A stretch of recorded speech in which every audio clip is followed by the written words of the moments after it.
Hi everybody, I'm so blessed to be here. I'm honored to be in your presence. Gosh, the time that we had on yesterday was really amazing for me, and the feedback that the students shared is helping me right now in this moment. So thank you for letting me come into what I call a sacred space, right? This is your space, this is your home. And I'm just honored to be in it for a few minutes to share with you a little bit of what I've been working on. And so the title of my talk is Embracing Authenticity. So just think what that is for just a second. And what I want to do, we only have about 30 minutes for me to do this, so I'm not going to get too far into the weeds, but I'm really hoping to give you some things to think about. All right, and I'm going to tread through this a little bit, giving you some, maybe some inspirational moments or just some nuggets and some gems to walk away with. And it will include parts of my own personal story.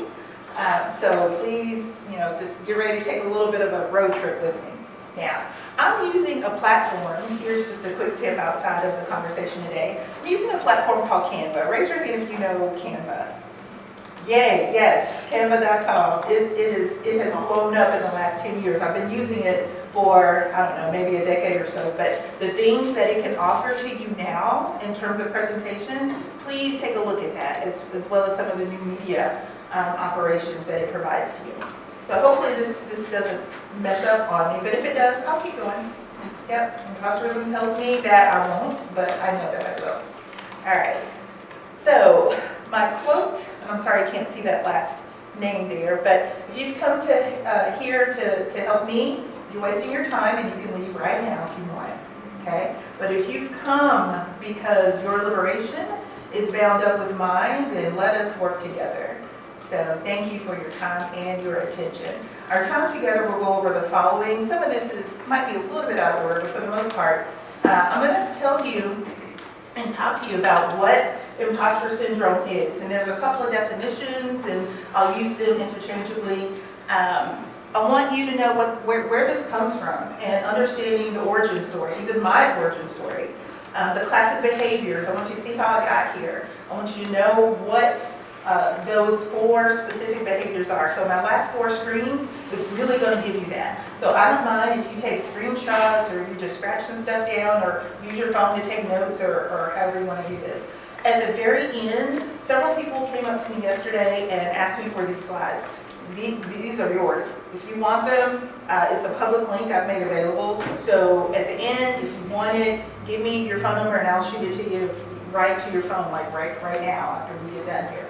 I do want you to, on your own, if you hear anything that you are interested in, I want you to take the IP quiz just to see where you stand.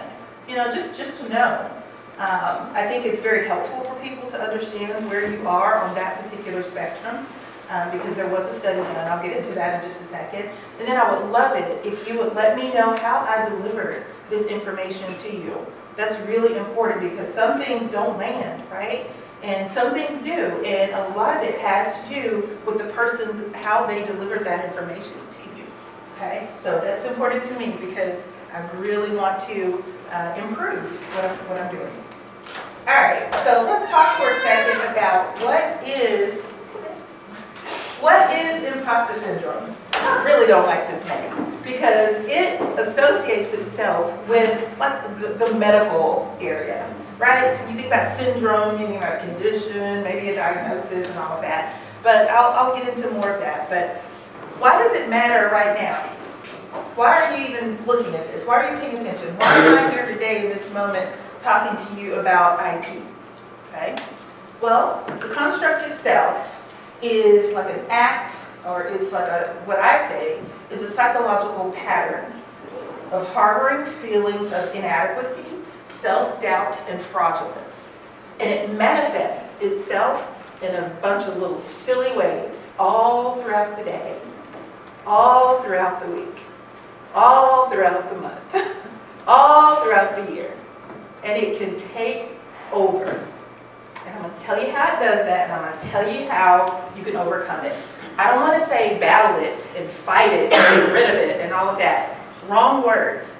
I don't need you being fatigued trying to fight something you can't see. Okay? So I'm going to give you a few other ways to do this. So who it impacts? Although known to be most common in women, which is what the seminal, the very first study around this stuff shows, men, they go through this too. Athletes, they go, everybody.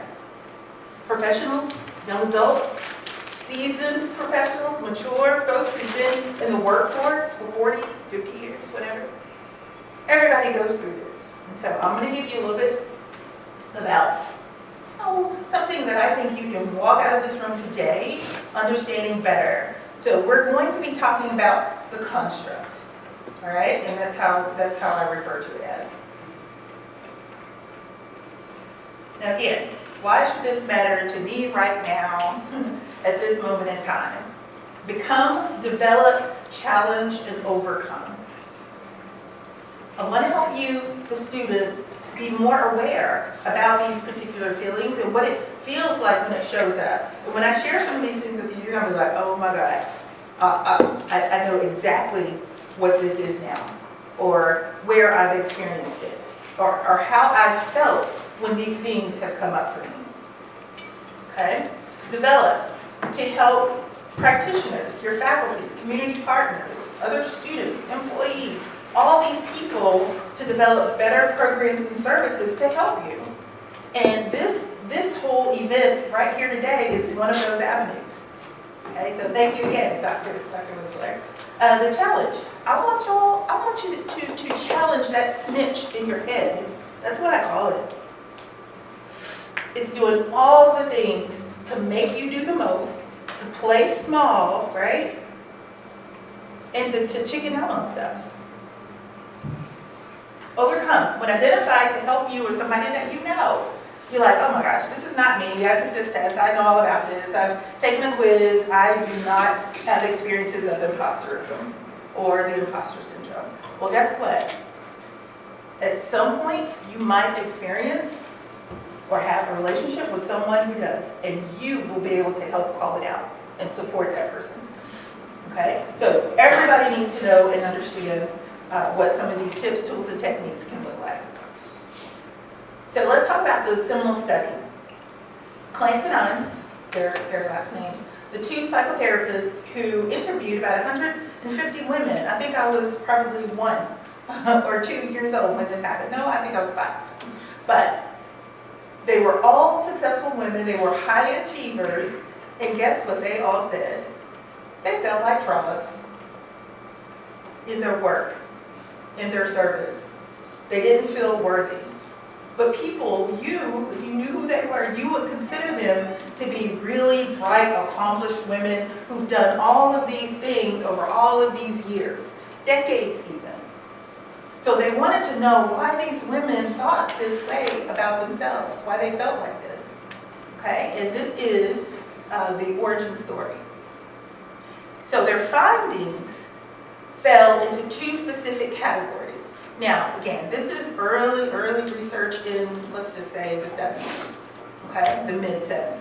So the imposters, they call them that. I don't call people imposters, okay, that's another difference. But this is a seminal study, this is what they did.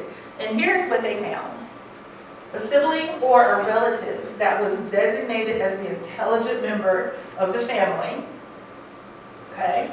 So therein lies the reason or this thing about needing to prove yourself. Number 2, the family conveys to the child that they are superior in every way.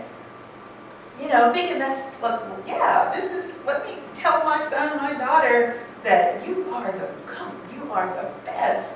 You got this thing. But there are ways, there are nuances to all of this. And so when people feel like this, like I did, then that starts this little roller coaster ride. All right? So I'm at my grandmother's house, and I'm just sitting on the couch reading. I'm probably 8. And she hears me. Now, she's a teacher herself.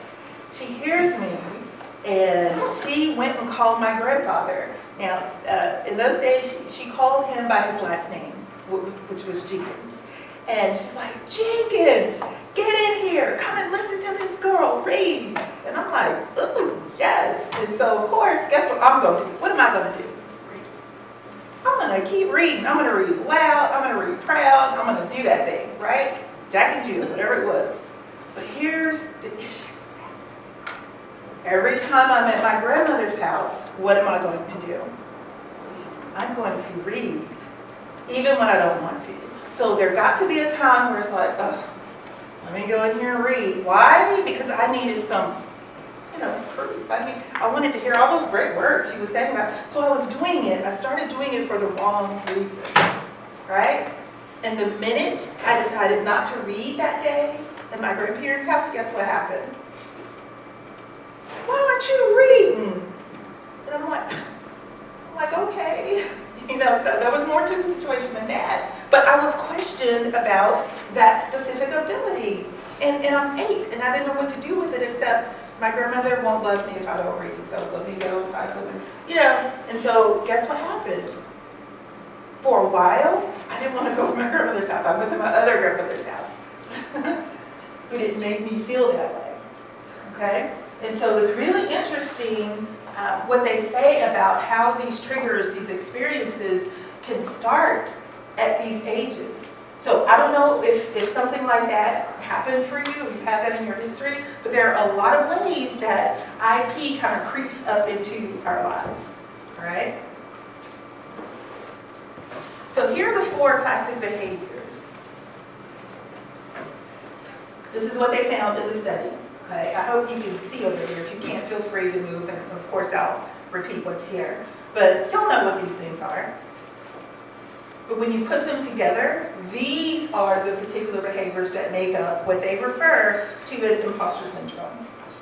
Okay, or what helps people experience it. Anxiety, the charm piece, right? You're really trying to be you're overdoing it. That was me in 7th grade. In my math class, junior high school. Didn't think I knew a flip about math and could never get it. So what did I do? I tried to charm over the teacher.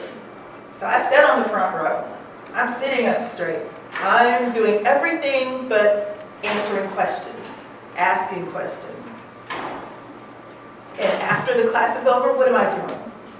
Can I help with some papers? Can I put some books together? I'm just all in it. And I'm 7th grade at this point. I didn't even know this existed, but I knew that there was something in me that told me to operate differently when I wasn't able to feel secure in other ways. Charm, phoniness, this is the inauthentic piece. Hard work, you're like, hard work? Hard work, I'm going to change the word, so I'm going to say overwork. So hard work, as we understand it, we're really diligent about the things that we do and how we do it and when we do it. But when you start to overwork for something external, it brings up all of this other stress inside of you. And I'm going to talk about that a little bit more. But I just want you to know and see, as we move down the road with this, what this is specifically, what we're working with. So the messages sent to us in early childhood could be exposing unsuspecting families to the imposter phenomenon. So here's me at 5. I think I'm 5, might be 6. And then here I am at 22. I'm a student teacher in my little hometown of Pine Bluff, Arkansas. But I'm at the University of Arkansas in Fayetteville in my last year. And so my major was music, studied violin, orchestral studies. I was an orchestra teacher here at Newburgh Middle School, first grade, whole bunch of elementaries. But all of these things, oh, by the way, this is little Phyllis down. And you'll see her in some of the slides kind of helping guide us around. But I did all of these things. And I'm proud of them. But guess why I did them? External pressures. These external forces. And I always thought that I had to do these things in order to get to the next thing. I didn't love my accomplishments. Therefore, I really didn't love myself. I wanted somebody else to see what I could do. I had to prove all of these points. And this little person right here in 4th grade, she said, well, she said a bunch of things. But it was after this little boy came up to her and said, Phyllis, you have a fat face. We're 6, we're on the playground. He comes up to me, he gets on his knees, doing something with his shoe, and he looks up at me, fat face Phyllis, and then he runs away. I'm just like, what? Do I have a fat face? You know, I'm asking my friends, do I have a fat face for real? And then I get home that evening, I remember this, y'all, I'm not sugarcoating this. I asked my mom, Mama, do I have a fat face? And, you know, moms do what moms do. Oh, baby, you have the most beautiful, you know. I'm like, okay, but you know, at school, this little boy told me something different. What did he tell you? That I have a fat face. So we got past that, me and my mom. But when I go to school, guess what I'm doing? I'm wanting to be invisible because nobody wants to play with a fat-faced girl. Nobody wants to talk to fat-faced Phyllis. I mean, he made a whole rhyme. And so I said, okay, well, I still want friends. What am I going to do? Oh, I know. I'm going to be a sidekick bully. So I didn't say those words. I thought those things. And so from 4th grade, 5th grade, 6th grade, 7th grade, all the way to 8th grade, I was a sidekick bully, y'all. And that is a person who eggs the bully on. And I just created that term and phrase about 3 or 4 years ago when I started this program. I'm like, oh my God. So all of these little triggers over the course of my life started threading together. And I'm like, I think I'm onto something. But that was not until I got in this program and understood the science behind some of this. And then I'm like, no wonder I was doing all this stuff and really didn't want to do it. I just wanted to hear the praise. I just wanted to be charming. I just wanted to do these things because I didn't feel like it was coming from an internal place, and it wasn't. It was an external place. I had to get to the next thing. I had to achieve the next thing. But let me tell you what happened to that little sidekick bully. She made a match. And she was challenged by a bigger bully, if you will, to go and be a bully this time. Get off the sidelines. Go do your thing as a bully. And I took on the challenge. And so I'm in the orchestra. I grew up in that whole little program cycle. And I was sitting and I was challenged. And I said, okay, we're going to go bully this boy on the break. And so sure enough, we had our little break, our teacher, y'all go take care of yourselves, refresh, get some water. And so I picked out who I was going to mess with. And we followed him to the water fountain. And I was challenged to dunk his head in the water fountain. And I was like, nothing, I got it. And he had on his glasses, instrument underneath, and all of that. And so he went to drink some water. And I came up behind him, took my palm with this hand, and dumped it as hard as I could. True story. And I ran away, because of course I didn't want him to turn around and get me and all of that, right? And so we laughed and went and talked about it, but something in me stopped. Because I'm like, oh, did I really just do that? Yeah, I did. And so he leaned up, glasses turned all kinds of ways, water dripping off his face, his instrument's okay. And he looks at me and he tells me that you don't have to do what she is telling you to do. I'm 15, he's 15. And he just looks at me and he walks away. And I just watch him walk away. Now I'm feeling bad. And then I wanted to keep talking to him. I'm like, why didn't you hit me? Why didn't you turn around? Why didn't you want to play further or whatever? He said, because I'm in your heart. That's not true. You were doing these things because somebody told you to.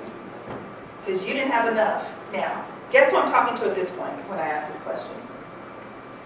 It's 30 years later, and he's my husband. And the thing about it, he said, I knew your heart. I knew it all along. I knew what you were being encouraged to do, and I knew why. I'm so glad you didn't hit me back. But true story. I'm sorry I don't have a picture of my husband David, but the peer support. So that's why I need y'all to understand what this is and why this is. So when you see it, you can call it out. And you can help other people in these moments. It could just be one person, right? But we gotta know it. 5 types of imposters. Y'all, this is so important. Now, one of the scientists, fast forward 30 years, one of the foremost scientists working on this work is Dr. Valerie Young. You can Google her, you can look at her books, all her information, her website. I'm studying her myself right now. And those other things that I showed you earlier from the Seminole study are important, but look to where the science has taken us.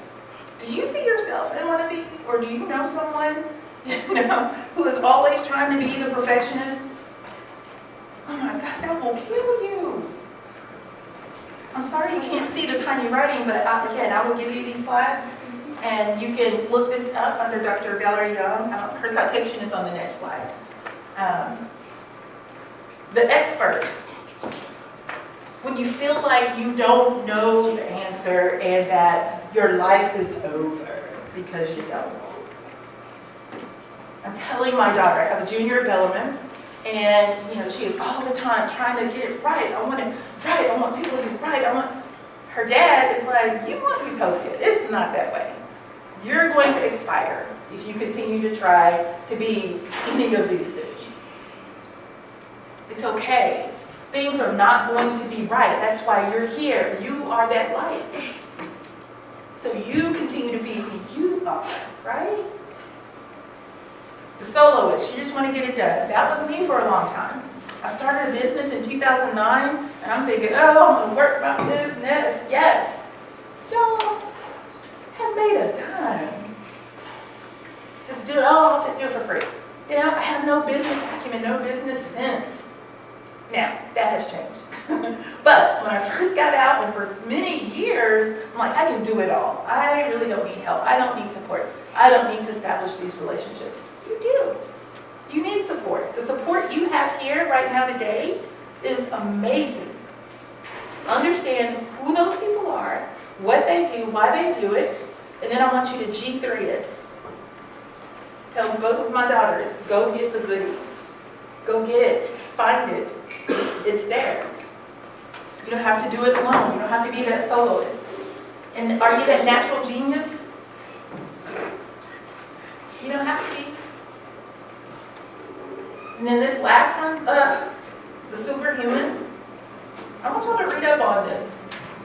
And then there is an IP quiz, but there's also a Seminole study quiz. This is not the quiz, but the survey that I use as my instrument for my interviews. Right?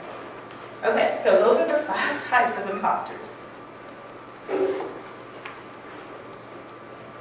You can be an imposter, or you can feel like an imposter, or you can know someone who seems like an imposter. I really don't like attaching that name to an individual, okay? Because we're not imposters. We are called to be who we are in all of these moments. But look at what we do.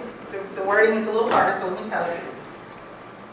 Valerie says they work, but we always pay a price for all of this protection, right?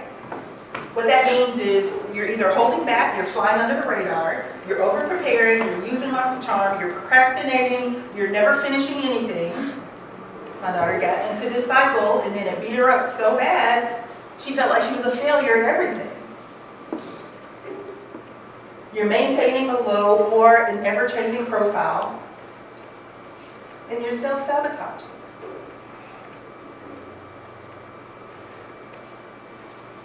So all of these things work, right? But maybe not for the good of you. And if you see yourself in any of these spaces, I want you to stop now and think about how this has served you, or if it has at all. And this is how we say we cope with this. Again, Dr. Valerie Young is the researcher who has brought this to the light. Okay? All right, so here are the 4 big tips. I know we are running out of time, and then if there's a question, I want you to be ready to share that with me. All right. The first one, tame your inner critic, that thing in your head that's telling you, Phyllis, you're not going to do anything with this business. Phyllis, you're never going to be an executive director. Phyllis, you're never going to make above a certain amount of money. Phyllis, you're going to keep playing small in this. Now, this voice, that's my inner critic. And every time I attempt, y'all, it took me 10 years to make a decision about going into an upper level degree program or working on a PhD program. Why? Oh my God, I don't know if I can get past, remember that math stuff I was doing and trying to be so charming for in the 7th grade? That's where I had established that I don't like math. And when I heard that a PhD program has you taking 15 hours of statistics, Dr. Deontay, 15 hours of statistics, I'm like, no way. But I had to keep thinking about it, right? I'm like, if I have the support, and if I have this, and I have that, I might get through it. And going through this PhD journey and my master's program has been one of the best experiences. I would not be here talking to you right now, I don't think. So tame that inner critic. Personify it, put it over there, and tell it, I got this. And do something different. Number 2, quickly, develop your signature academic brand. What kind of student do you want to be?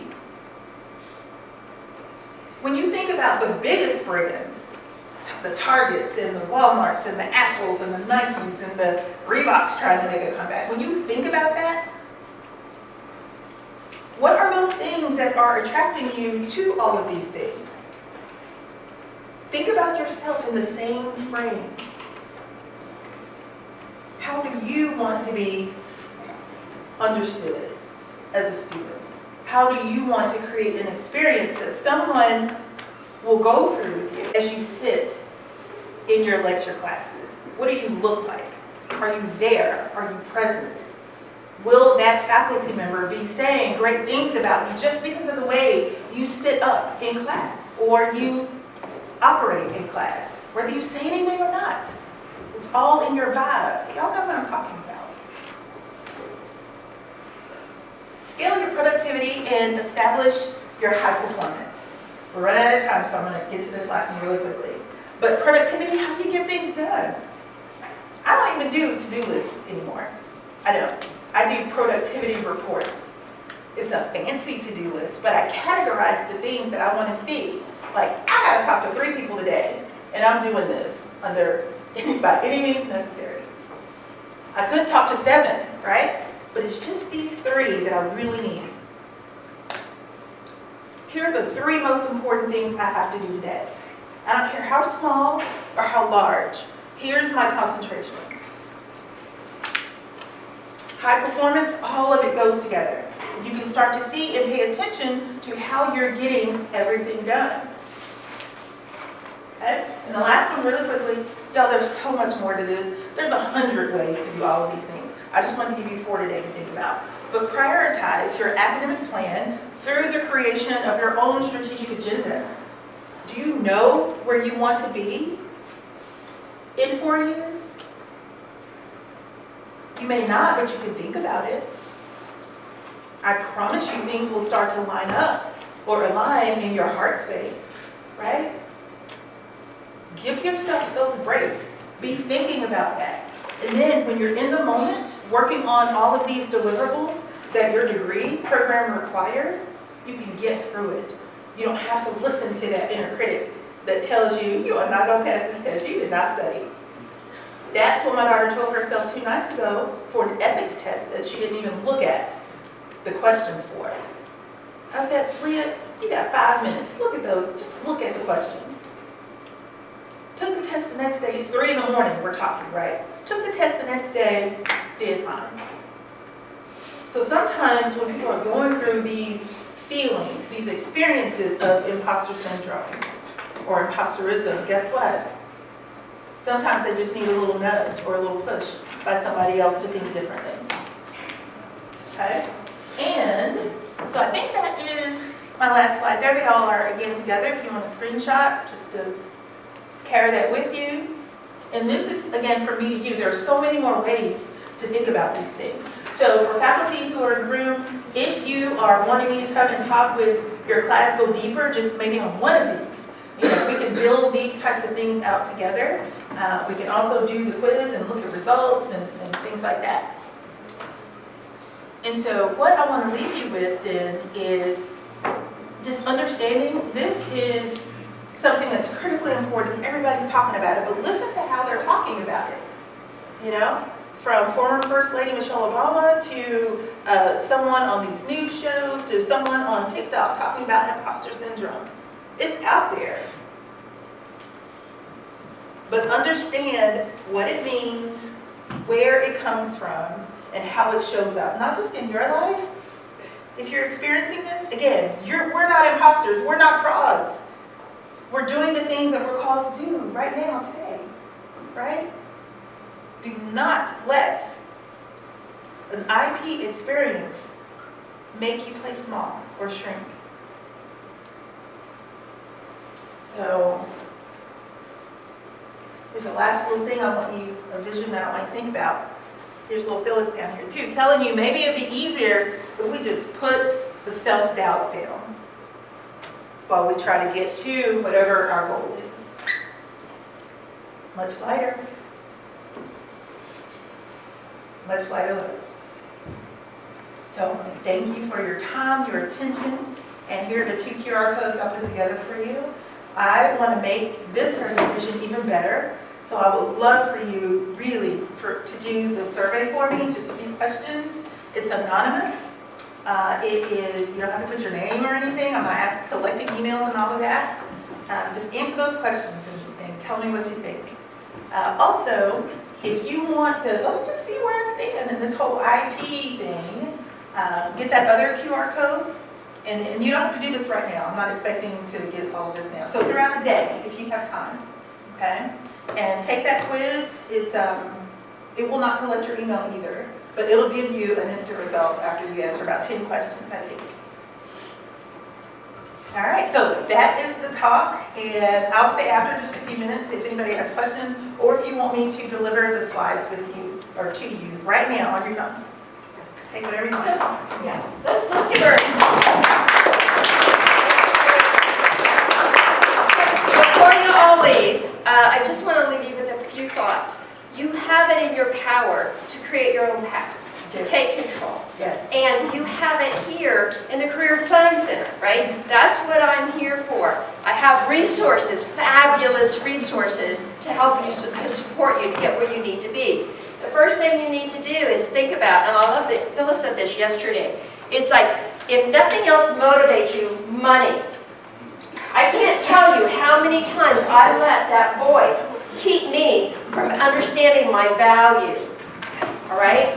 At my age, I can tell you how much money, how much richer I would have been had I really taken control of this when I was your age, Yes. right? So if nothing else motivates you, let me just say, money, right? You need to know your value, and you need to live up to that value, right? So again, thank you for coming, and hope to see you soon. One date you can put in the back of your mind, November 2nd. I'm going to do a small workshop in Library 122, and it's going to start on this idea of personal branding. So yes. If you want to stop by 3 o'clock, and it's also my open house, so you can come in. So thank you again.